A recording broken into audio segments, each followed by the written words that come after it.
നമസ്കാരം. കലിക ന്യൂസിലേക്ക് സ്വാഗതം. കൊല്ലം ആയൂർ തേവന്നൂരിൽ നിയന്ത്രണം വിട്ട ബൈക്കിടിച്ച് വഴിയരികിൽ നിന്ന് 45-കാരി മരണപ്പെട്ടു.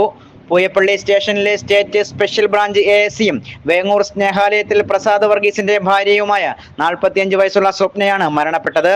തേവന്നൂർ വേങ്ങൂരിൽ വെച്ച് നിയന്ത്രണം വിട്ട ബൈക്ക് വഴിയരികിൽ സംസാരിച്ചുകൊണ്ട് നിന്നിരുന്ന സ്വപ്നയെ ഇടിച്ച് തെറിപ്പിക്കുകയായിരുന്നു.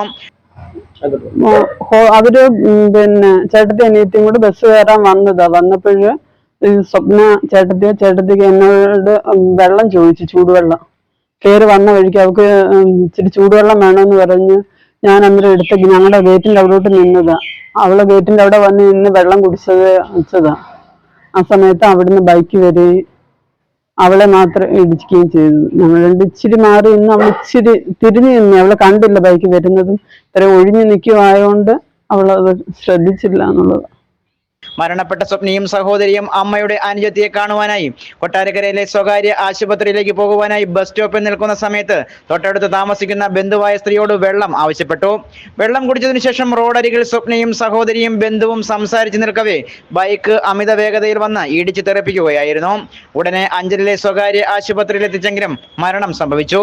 ഇന്ന് രാവിലെ 11 മണിയോടെയാണ് സംഭവം നടന്നത്. മൃതദേഹം അഞ്ചലിലെ സ്വകാര്യ ആശുപത്രിയിൽ സൂക്ഷിച്ചിരിക്കുകയാണ്.